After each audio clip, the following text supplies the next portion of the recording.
Worst live service disaster since Concord. So many Concords are born and die, and we don't even know about it. We have no idea that they even happened. It is no secret that live services are falling off like flies.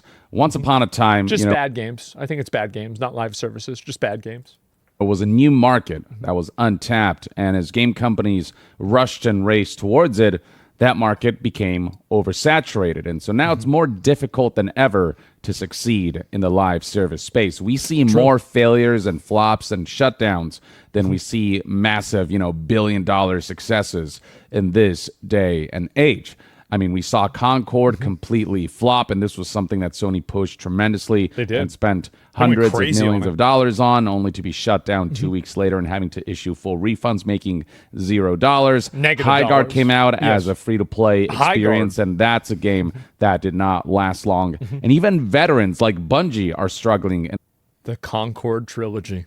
The live service space with the launch of Marathon, which is the game that followed Destiny. Even Bungie's name isn't enough to carry a brand new live service that is competing in like the most saturated this market has ever been. So I find it all the more baffling that studios who are normally associated with single player narrative driven experiences are trying to compete in this space. And chief among them, believe it or not, was none other than Quantic Dream.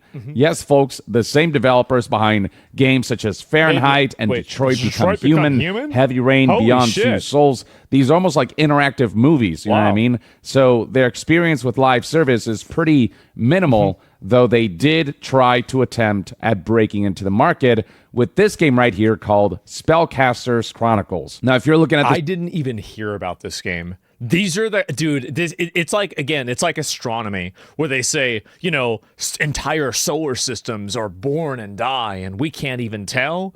There are entire video games that come out and they enter the Concord universe and they're gone from it inside of the same second.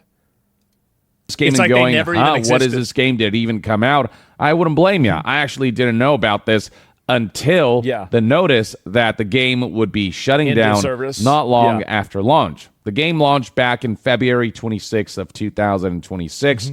It was in early access for some time. You can see right here that Spellcasters Chronicles is no longer available on the Steam store. Not a good place which means that this is a game that died just 3 months after its launch, making it another addition to the massive live service graveyard that currently exists. And we're talking about because the games just suck, honestly. And there's too many games inside the market and people are already attached to a game. I think that that's what happens too, is that, for example, it's harder for newer gacha games to come into the space because people are already invested, like literally, in the ones that already are out. I think that's a huge component. Same problem that MMOs had when World of Warcraft was like the biggest game. Like people already have all their time and money put into WoW. They don't want to go and start over. Live service disaster that rivals Concord. The live service space right now is just not a good one, and unless you have something truly unique and truly stand out to offer, there's almost no chance that yours will succeed, given that the de facto live services already in place. Now, while we're on the topic of space, there's nothing like having a good workspace, and that's where Desktronic, who were kind enough to sponsor today's video, comes in. They are makers of high-quality, beautiful-looking, durable, and affordable standing desks. The specific model I got right here is the Desktronic Home Pro. Beyond the fact that it has this beautiful premium walnut finish, what I especially love about this desk is how heavy-duty it is. Not only being durable, scratch-resistant, and spill-resistant, but also supporting up to a like, why is he wearing, like, isn't this for washing dishes? Whopping 160 kilograms of weight, or around 350 pounds. No matter how substantial and gear-heavy your workspace might be on top of this desk, the Home Pro will have no problem supporting it.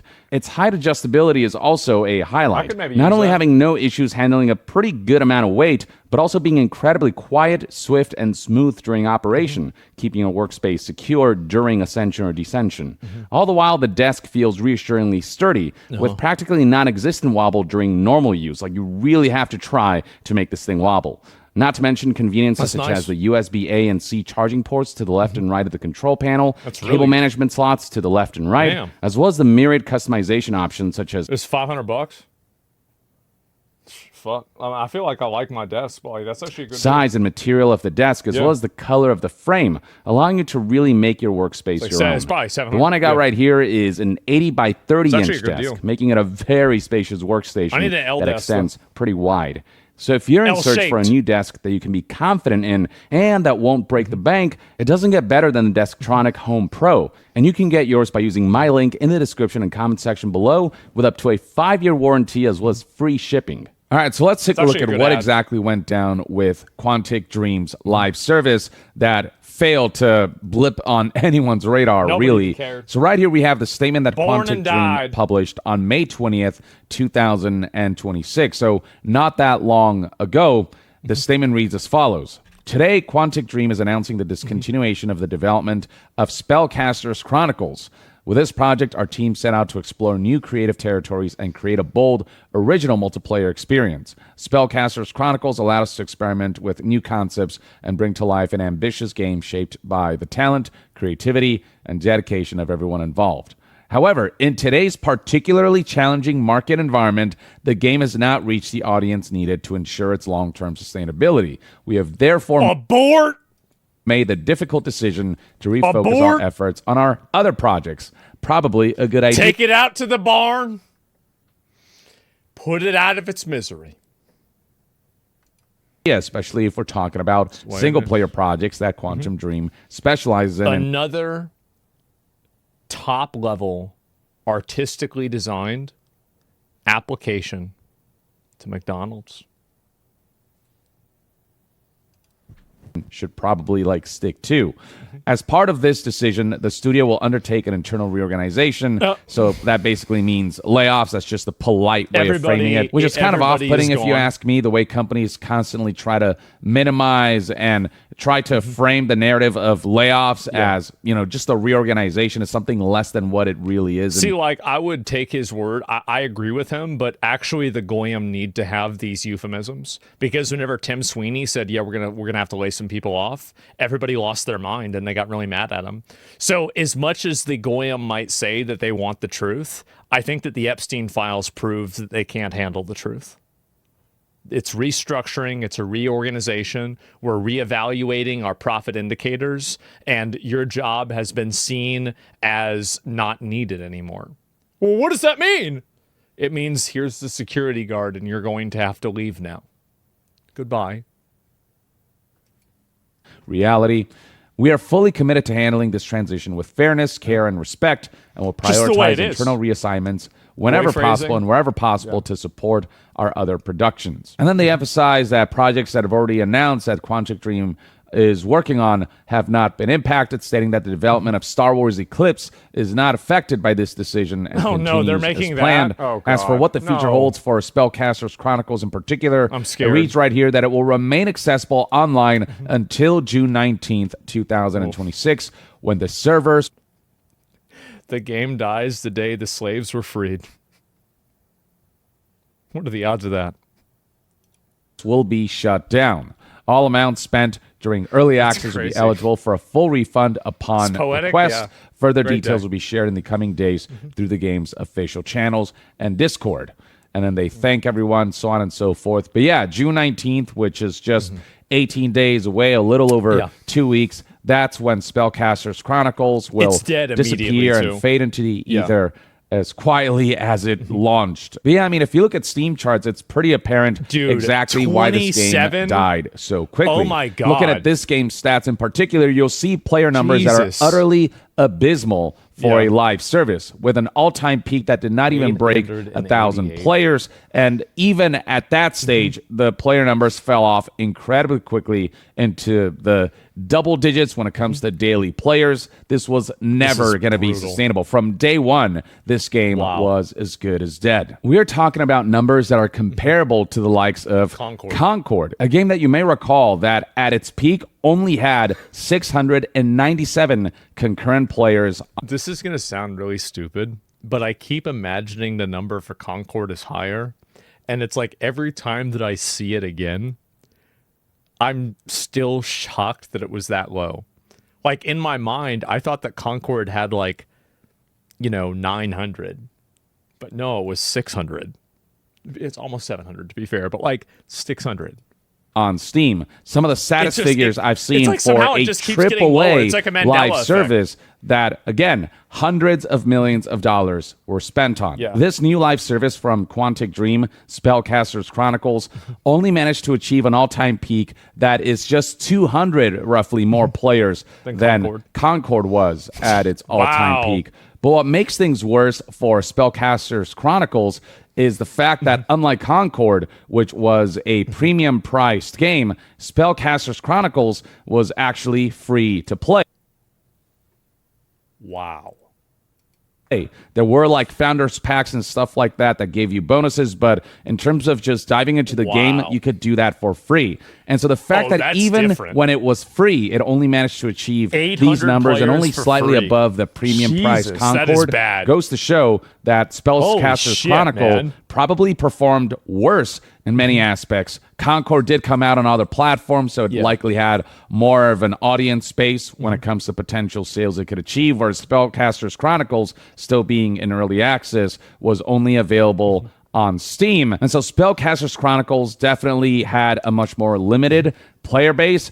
And then beyond that, because it's free to play, not everyone who engaged with it spent money on it. Whereas Concord at least... So, he's right. Yeah, Concord probably made more money than this game did. This game is a larger failure than Concord. That's incredible. Got to charge, $40 per copy sold on top of the microtransactions. And so, that makes Spellcasters Chronicles easily one of the worst live service launches of all time. Maybe the worst since Concord. The only thing we don't know is how big the budget was. I actually think that there are other games, like every single one of these big games. Like, I think that Highguard was also like probably... Like, Highguard and Concord were much bigger failures than this game. The reason why is because this game is like a smaller scale game, right? Like, they didn't really expect, like, Highguard and Concord were expected to be the next big things. This is just simply a video game that didn't catch on, didn't do very well. There's a lot of these, right? And so this is like this is like a direct-to-video Concord DVD inside of the extended universe of the Concordian timeline.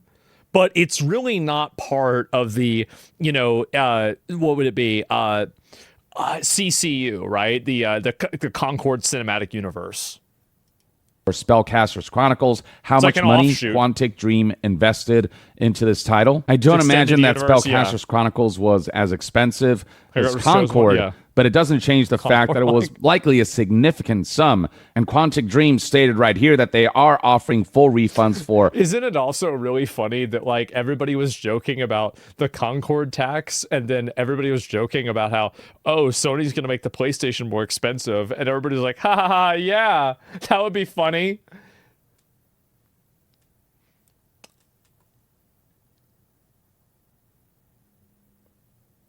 Damn.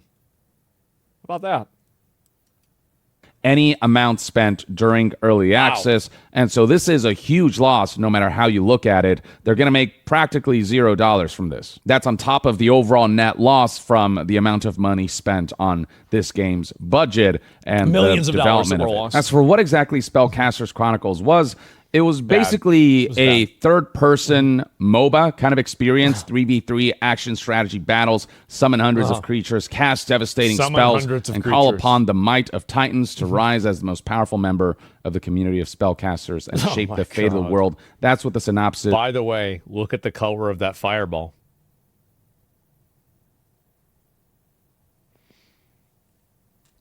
Another point on the graph. Guys,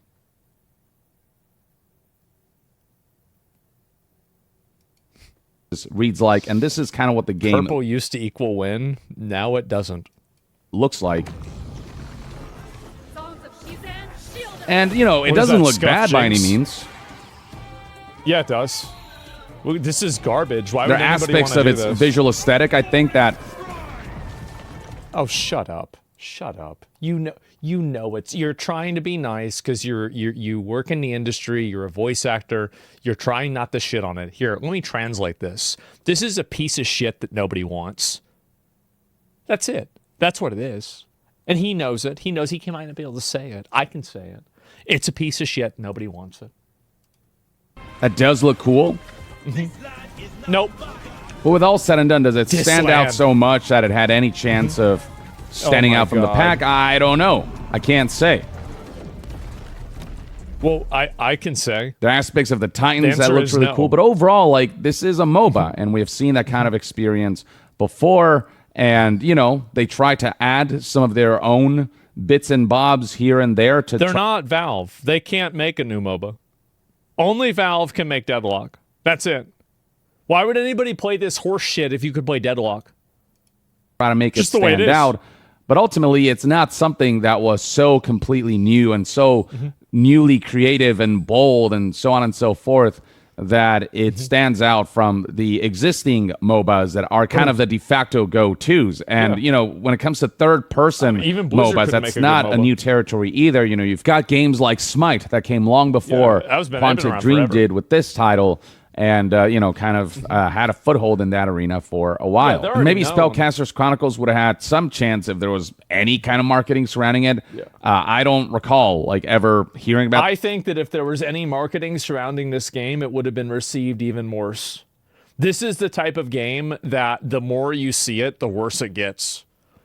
It's probably good that it faded off into obscurity and nobody even knew about it. It's probably bad that people are talking about this game. Or seeing it in any kind of big platform. Do you think maybe people are just running out of ideas? No, I think that what's happened is because of DEI and preferential hiring practices, a lot of these studios have staffed themselves with a bunch of incompetent, bad people that don't know how to make a product. And that combined with the increasing focus on financial goals rather than actual creative vision, I think that that's created a unholy alignment, an unholy matrimony of a marriage between the worst two things. You have people who should never be in the job and people who should never be hiring the people who should never be in the job. That's what's happened.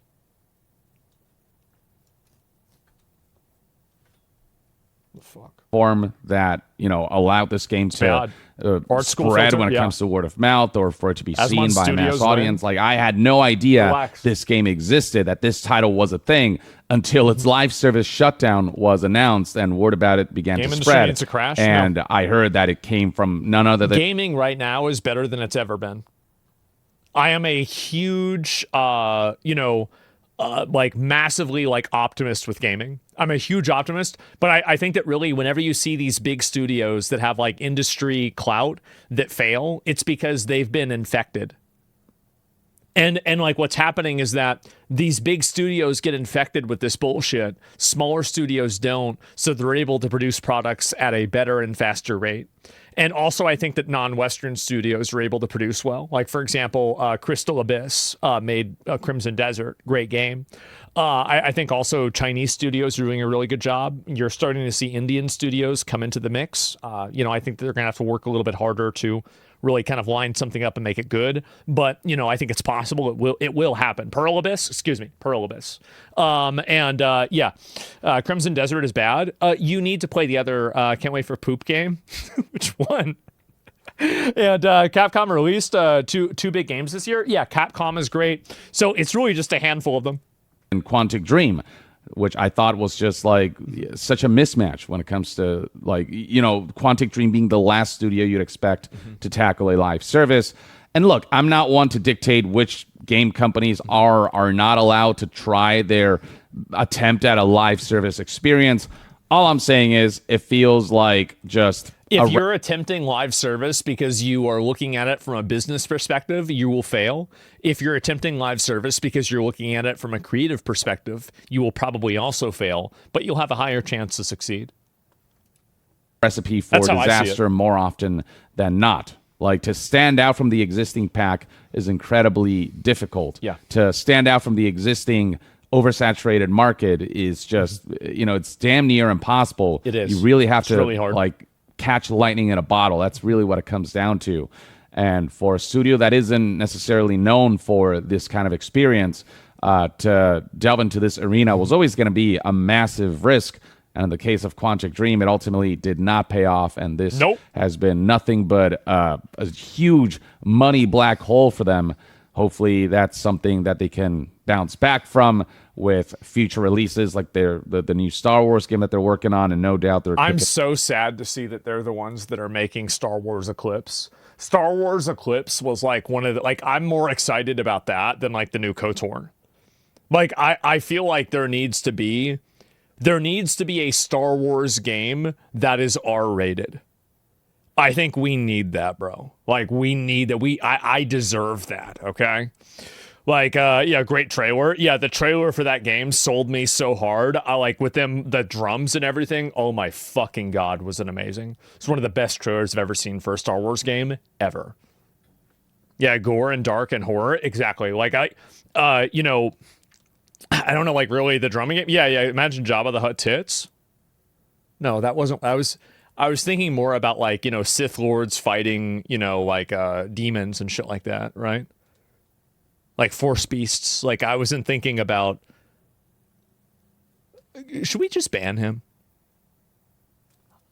You know, like, I mean... Up other things. What do you think? But yeah, layoffs will be happening, and that always seems to be the culmination of live service launches, even successful ones. Hell, Battlefield 6 was like the most successful game. It even surpassed Call of Duty the year that it launched. It's a massive success. You know, studios that worked on that game still experienced layoffs. And so yeah, the shutdown of Spellcast. Well, the game fell off, and also they probably don't need as many Chronicles people. Is yet another casualty in this business model that is just, you know, it's better to not try. But of course, with corporations realizing that if they... It's better to not try. Oh, isn't that cute? Do strike lightning at a bottle that could stand to make billions. You know, for them, that pursuit is worthwhile because all they care about is that, you know, the growth of the company rather than, you know, the sustainable maintenance of the company and a steady growth rather than explosive. I feel like, I mean, if you're running a company and you're making a great product, if you spend 20 or 30 years doing that and you're towards the top of the leadership chain, you're going to be a millionaire, and the owners of those companies could probably become billionaires. You don't have to be a 100 billionaire. You can only have $1 billion and you'll still be pretty good. Like like Valve, exactly. Like, not everybody, you don't have to make all of the money all of the time. Like, it's so annoying that they have this happen. Once. But anyway, we've seen all of this before. Nothing shocking, but just more proof that live services are a hell of a gamble, one that is, you know, deeply stacked against companies who pursue it. But I'd love to hear what your thoughts and opinions are on Quantic Dream, Spellcasters Chronicles, and its impending collapse just, you know, a few short months after launch in the comments below, as well as just the general state of live services and your thoughts on where that genre is going and where it should head towards. And to be further updated on all things gaming news, reviews, and discussions, even hear about this one. Stay tuned right here on Young Yeah. I'll see you guys next time. Young out. It's been a while since we've seen one of his videos, isn't it? It's been a little bit of time. I like this guy. I don't know how he got out of my algorithm. I was looking at him regularly. And yeah, I mean, again, I'm very happy to see another one of these games fail. I know it might sound like mean-spirited, but what it means to me is that the market is working. It means that everything is working as intended, and it's doing what it's supposed to do. The market is adapting in the way that it's supposed to, and I think that's a very, very good thing. I don't know necessarily if it's going to continue that way, but I feel like inevitably it will always go to that conclusion.